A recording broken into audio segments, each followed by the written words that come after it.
உங்கள் எல்லாத்துக்கும் ஒரு குட் நியூஸ் கொண்டு வந்திருக்கேன். சோசியல் மீடியாவில் நடிப்பு அரக்கன் தெரிஞ்சிட்டு இருந்த ஒருத்தரோட ஐடி வந்து இப்போதைக்கு டீஆக்டிவேட் ஆயிருச்சு. எனக்கு தெரிஞ்சு நீங்கள் தான் ரிப்போர்ட் அடிச்சு டெர்மினேட் பண்ணிட்டீங்களா? வணக்கம் தமிழக மக்களே, என்னோட இன்ஸ்டாகிராம் ஐடி முடக்கப்பட்டது. அவரோட ஐடியை வந்து நம்ம சர்ச் பண்ணி பார்ப்போம்.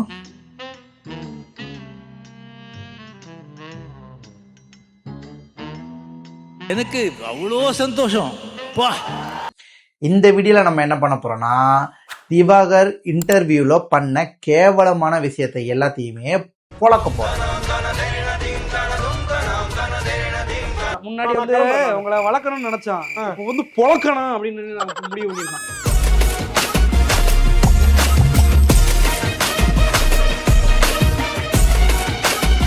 ஸ்டார்டிங்ல நானும் திவாகரை வந்து ரொம்பவே தப்பா நினைச்சிட்டேன். இவரை வந்து தெரியாம இதை பண்ணிட்டு இருக்காரு அப்படின்ட்டு.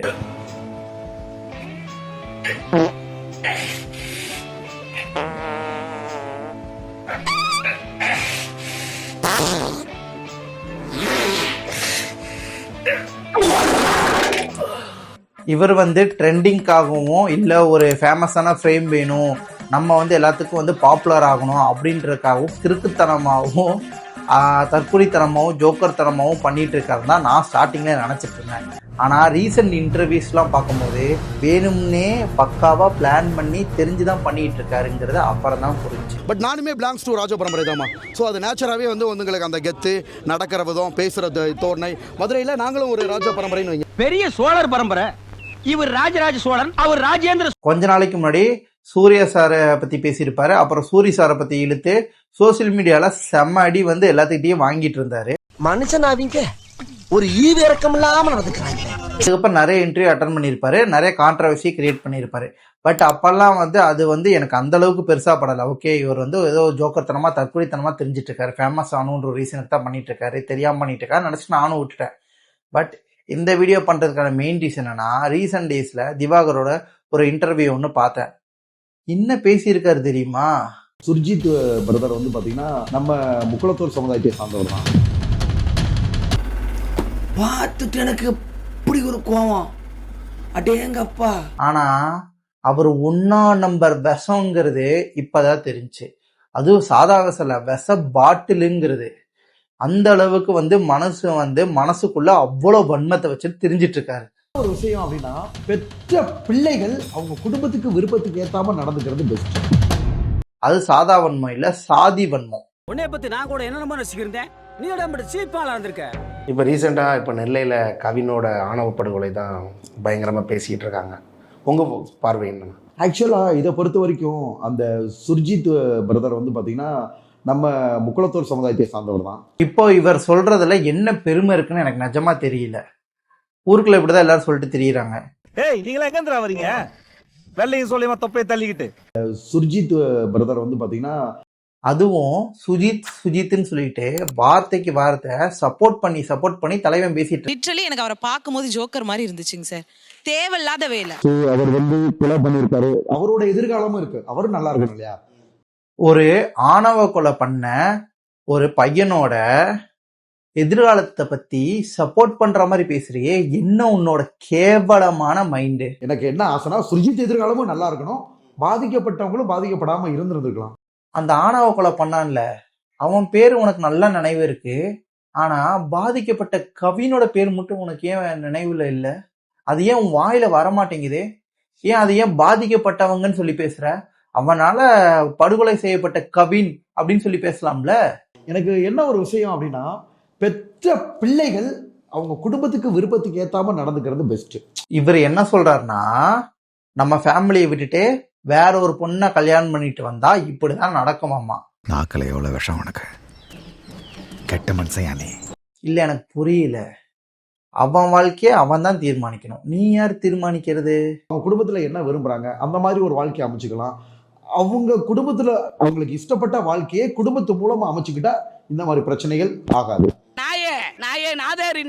நீ எல்லாம் எதுக்குடா ஒரு மனித பிறவியா அலையற? தன்னோட கேஸ்ட்ல இருந்து இன்னொரு கேஸ்ட லவ் பண்ணாது ஒரு குத்தமா? நம்ம எல்லாம் மனித பிறவி தானே. மனுஷனை விட்டுட்டு போய் மாட்டை லவ் பண்ணல, மனுஷனை விட்டுட்டு ஏதோ சிங்கம் பூனைய வேற ஏதோ மிருகத்தை லவ் பண்ணல, அப்புறம் என்ன? சூப்பர். எந்த குரல் அழகு இருக்கு, உண்மையை அறிவு சொல்லலாமா? இருக்கு, நல்ல பெரிய கம்பெனில வேலை இருக்கு, 1.5 லட்ச ரூபா சம்பளம், இதை விட சூப்பர் மாப்பிள்ள வேணுமான்னு கேட்குறேன். ஒரு உண்மையை சொல்லலாமா? ஒவ்வொரு பேரண்ட்ஸ் வந்து விரும்புறது வந்து பார்த்தீங்கன்னா, நீ பெரிய கோடீஸ்வரனாக இருந்தாலும் அழகாக இருந்தாலும் பணமாக இருந்தாலும் அதை எதிர்பார்க்க மாட்டாங்க. நம்ம மகளை வந்து நம்ம இந்த மாதிரி இடத்துல கட்டி கொடுக்கணும். இந்த இன்டர்வியூ நான் பார்க்கும்போது எனக்கு என்ன ஃபீல் ஆச்சுன்னா, தலைவர் வந்து கேஸ்ட்டை பற்றி இன்டெரக்டாக ஃபுல்லாக பேசிட்டு மெயினாக வந்து ஃபேமிலி, நம்ம வந்து ஃபேமிலிக்குள்ளே தான் இருக்கணும் அப்படிங்கிறது பூசி ஃபுல்லாக மொழிகிட்டு இருக்க மாதிரி எனக்கு ஃபீல் ஆச்சு. உயிரிழப்பை ஈடே செய்ய முடியாது. ஓகேங்களா? சுர்ஜித் வந்து பார்த்தீங்கன்னா அவர்லாம் கிட்டத்தட்ட ஒரு நம்ம சமுதாயத்தை சேர்ந்த நபர். நம்ம வந்து இவர் ஏதோ காமெடித்தனமோ கோமாளித்தனமோ பேசிட்டு இருக்காரு நம்ம நினைச்சிட்டு இருக்கோம். பையனும் தான் சொல்ல வரேன். அந்த பையனுமே அவங்க அம்மா அப்பாவுக்கு என்ன பாதிக்கப்பட்ட பையன் இருக்குல்ல, அவங்க அம்மா அப்பாவுக்கு என்ன ஆசைகளோ அதை நிறைவேற்றி வச்சு அவங்க குடும்பம் அவங்க சர்க்கிளில் கல்யாணம் பண்ணால் பிரச்சனை இல்லாமல் இருக்கும். எந்த அளவுக்கு விஷமா மாறி பேசுறாங்கிறது அப்பதான் எனக்கே தெரிஞ்சுச்சு. இல்லை, பிரச்சனை வர்றதுக்கு முன்னாடி நம்ம யோசிக்கலாம் இல்லையா? நம்மளுக்கு தெரியுமில்ல நம்ம அப்பா எப்படிப்பட்ட கேரக்டரு, அப்போ வந்து நம்ம அதை செய்ய வேணாம் அப்படின்றது அவாய்ட் பண்ணிக்கிறது. இவர் வந்து அந்த ஆணவ கொலை பண்ண சுஜித்துக்கும் அவர் ஃபேமிலிக்கும் சப்போர்ட் பண்ணி பேசிட்டு இருக்காரு. நீ இவ்வளவு விவரமான ஆளாயா? பேசும்போதே நம்ம முக்குளத்தோர் சமுதாயம், அது தப்பு இல்லை இல்லையா? அது தப்பு இல்லை. அது எப்படி நம்ம அப்ப நம்ம இல்ல, overall முக்குளத்தோர் சொல்லவா? சமுதாயம்னா அப்ப இறந்து போன கவின் யாரு? யாருமா? உன்னை போய் நாங்க எல்லாருமே கோமாளி நினைச்சு தப்பா நினைச்சிட்டு இத்தனை நாளா இருந்திருக்கோம்ல. இந்த பையன் வந்து பார்த்தீங்கன்னா அந்த திருநெல்வேலின்றனால அதனால தப்பு இல்லை சார். நம்ம சமுதாயம்னா நம்ம சொந்தக்காரவங்க, நம்ம பையன் சொல்லிக்கிறனால தப்பு இல்லை இல்லையா?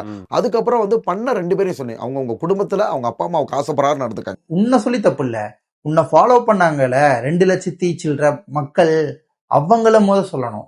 அவங்க அப்படி ஃபாலோ பண்ணி உன்னை பார்க்க போய் தானே நீ இவ்வளவு தூரம் வந்து வாய் பேசிட்டு இருக்க. மூக்கு கீழே பஞ்சாயத்து கிணறு மாதிரி ரவுண்டா ஒண்ணு இருக்க வாயா, அதை மூடி வச்சிருந்தீங்கன்னா எல்லாம் ஒழுங்கா நடக்கும்.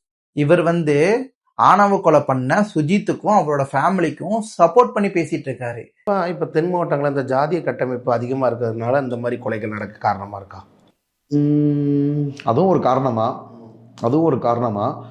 ஆனால் அது அவங்கவுங்க என்ன சொல்ல வருது, ஒவ்வொருத்தவங்களும் அவங்களோட அமைப்புகளுக்கு ஏத்தாப்புல நடந்துக்கலாம் இல்லையா? ஆனா பாதிக்கப்பட்டவங்கள பத்தி அவங்க அம்மா அப்பா அவங்க குடும்பைக்கு தேவை என்னவோ அவங்க சர்க்கிள்லேயே அவர் கல்யாணம் பண்ணி லவ் பண்ணியிருந்திருக்கலாம், அந்த மாதிரி பண்ணியிருக்கலாமா?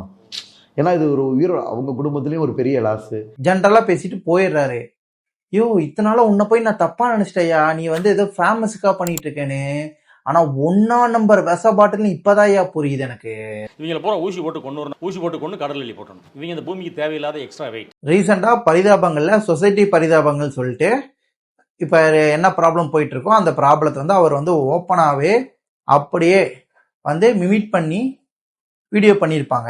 செகண்ட் பிளாக் செந்திலே வெளில வந்துட்டாங்கயா.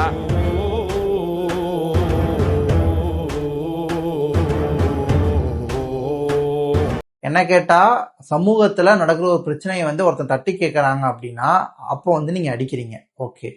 அதை ஒருத்தர் வந்து சொல்லணுங்கிற போது காமெடி வேலை சொன்னா அதை உங்களால வந்து காமெடியா கூட எடுத்துக்க முடியலன்னா அப்ப நீங்க பண்றது தப்புங்கிறது உங்களுக்கே நல்லா புரியுதா இல்லையா? சொல்லுங்க. ஏயா அவன் பண்ணது தப்புங்கிறது தான் தலைமை எடுத்து பண்ணி வீடியோ பண்ணியிருக்கான். அதுவே உங்களால ஏத்துக்க முடியலன்னா அப்போ அந்த தப்பு பண்ண உண்மையான தப்பு பண்ண எங்களால எப்படி ஏத்துக்க முடியும்? மனம் திரும்பு. அதை எதிர்த்து அந்த வீடியோ விட்டதை எதிர்த்து நிறைய பேர் கேஸ் கொடுத்துட்டு இருக்காங்க. ஒரு காக்கா குருவி இருக்கிற உணர்வு கூட இங்க இருக்கிற சக மனிதனுக்கு இல்ல. கேஸ்ட்டை பத்தி என்னோட புரிதல் உங்களுக்கு நான் சொல்லட்டா, உங்களோட ஊரை விட்டுட்டு நீங்க வந்து வெளியூருக்கு போனா அந்த வெளியூர் மக்களுக்கு நீங்க வந்து உங்க ஊருக்காரனா தான் தெரிவிங்க தவிர உங்க கேஸ்டுக்காரனா தெரிய மாட்டீங்க, ஓகேவா? அதே உங்க ஸ்டேட்டை விட்டுட்டு வெளி ஸ்டேட்டுக்கு போனீங்கன்னா அங்க வந்து நீங்க வந்து உங்க ஸ்டேட்காரனா தான் தெரிவிங்க தவிர அங்கேயும் உங்க கேஸ்ட் தெரியாது. இதே உங்க நாட்டையே விட்டுட்டு வேற நாட்டுக்கு போறீங்கன்னா அதர் கண்ட்ரி பீப்புள் எல்லாத்துக்குமே நீங்க வந்து உங்க கண்ட்ரி பீப்புளா மட்டும்தான் தெரிவிங்க. உங்க கண்ட்ரில இருந்து வந்த ஒரு ஆள் அப்படின்னு தான் அவங்களுக்கு தெரியுமே தவிர அங்கேயும் உங்க கேஸ்ட்ங்கிறது தெரியாது. இப்படி தெரியாத ஒரு விஷயத்தை தூக்கிட்டு எதுக்கு நம்ம வந்து இப்படி தெரியணும்?